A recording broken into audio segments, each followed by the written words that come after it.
Para a gente começar, minha primeira pergunta eu vou direcionar ao deputado Reginaldo Lopes, para a gente entender se o governo do presidente Lula teve algum viés político nessa decisão de editar, então, o decreto de armas, inclusive que foi uma promessa de campanha, se houve um viés político também nessa decisão, deputado. Olha, Neila, quero cumprimentar meu amigo Sanderson. É, a posição do presidente Lula é uma posição para salvar vidas. É inaceitável a política armamentista do país, ou seja, armas nas mãos das pessoas, do cidadão de bem, na verdade, mata as pessoas mais simples, as pessoas que não têm bens, vou dizer assim. Ou seja, acaba comprometendo a vida dos jovens, dos negros, das negras, das mulheres, das crianças. Eu falo isso, Neila, com muita tranquilidade, porque em 2015 eu criei e presidi uma CPI que estudou a violência contra jovens negros e pobres. Eu tive a oportunidade de 1.000 mães que sempre lutaram por justiça para descobrir o assassinato de seus filhos. E geralmente é por causa das armas e armas nas mãos de civis. Ou seja, uma guerra permanente e que acaba matando crianças, adolescentes e jovens. Então, na verdade, eu acho que uma coisa é você permitir a segurança pessoal, outra coisa é liberar 60 armas, 5.000 munições, até para colecionadores, né, 5 espécies de armas, armas de uso restrito, para caçadores, né, clubes, os CACs funcionando 24 horas, dentro das escolas públicas praticamente, sem nenhuma regra. Então, eu acho que foi correto, eu acho que é para salvar. É lógico que toda decisão ela tem um conceito de país, um conceito sobre saúde, um conceito sobre segurança, um conceito sobre educação, evidente uma compreensão política. Bom, para eu contextualizar quem está acompanhando a gente, houve então uma série de mudanças, entre elas reduzindo a quantidade de armas e de munições, diminui o número de armas também adquiridas pelos caçadores e colecionadores, restringe o funcionamento de clubes de tiro, além de restringir a participação de menores de idade, diminui a validade dos registros de arma de fogo e também prevê a migração do controle de armas do Exército para a Polícia Federal. Eu passo agora a pergunta para o deputado Sanderson. Deputado, eu sei que a oposição, desde o mês de janeiro, vem lutando dentro do Congresso para tentar barrar essa mudança no direcionamento das armas, do decreto de armas. O senhor acredita, deputado Sanderson, que foi uma decisão meramente política? Olá, Neila. Obrigado pelo convite. É sempre uma satisfação falar com o Metrópolis. Cumprimentos ao deputado Reginaldo Lopes, que é uma das principais lideranças parlamentares dentro do Congresso Nacional.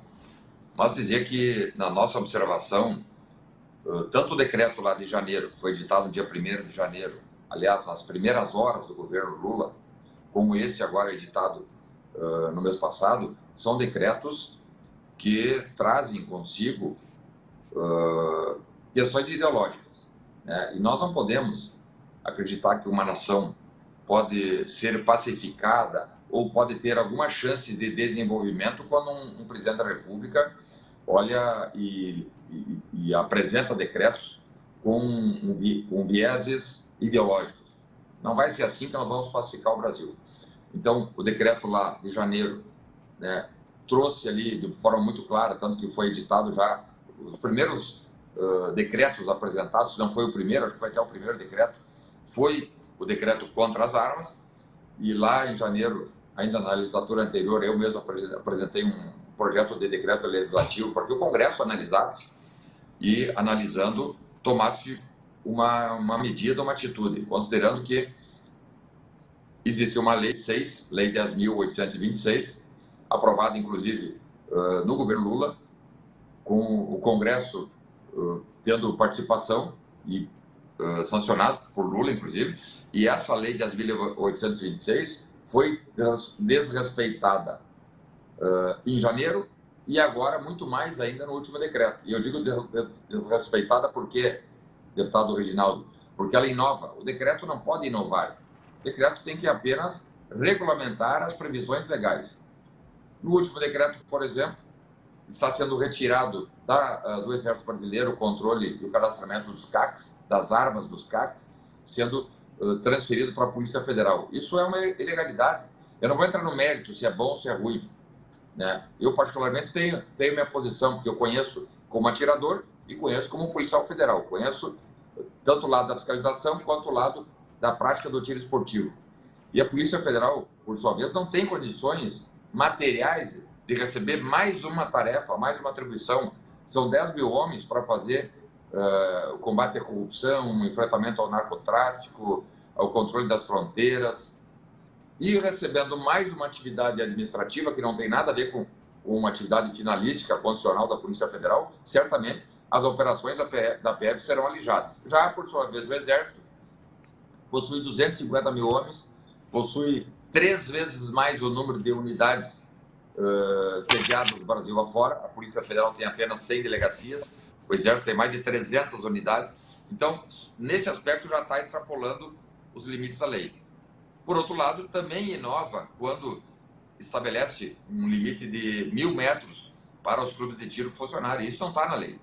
A lei teria que ter essa previsão, e uma lei ela passa ou é confeccionada pela Câmara, pelo Senado, com a participação do chefe do Poder Executivo no momento da sanção presidencial. Não passou.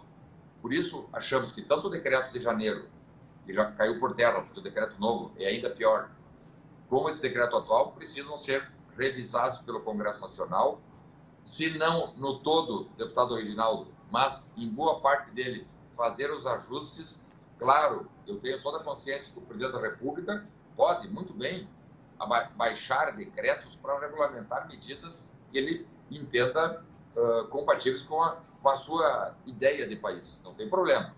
Agora, o que não pode é extrapolar a lei como extrapolou, inovando, trazendo situações que estão trazendo prejuízos não só aos atiradores esportivos, mas aos lojistas. São vários lojistas, centenas de lojistas que trabalham ali com caça, com peça, com artigos para atiradores, enfim, né? E que estão tendo um prejuízo já irreparável. Então, o objetivo nosso agora é fazer isso no Congresso Nacional. Temos um projeto de lei já aprovado na Câmara, que está lá no Senado parado, que é o projeto 3723, que podia muito bem resolver todas essas questões, porque a Câmara já deliberou sobre isso, retirou exageros, né, estabeleceu regras mínimas de funcionamento dos clubes de tiro, calibres, quantidades de armas, né, e por isso eu confio que a Câmara Federal, que o Congresso Nacional, fazendo uma discussão séria, responsável e equilibrada, retirando as questões ideológicas, porque os atiradores esportivos têm uma tradição de mais de 100 anos no Brasil. Eu vejo lá no Rio Grande do Sul, meu estado, possui clubes de tiros com mais de 100 anos. Né? E com essa previsão, por exemplo, deles serem proibidos de funcionar a menos de 1.000 metros, né? Clubes que há 100 anos atrás funcionavam no interior, hoje funcionam no centro da cidade, como é o caso do Clube de São Leopoldo, de uma tradição alemã muito antiga, que, segundo o decreto, tem que ser retirado dali.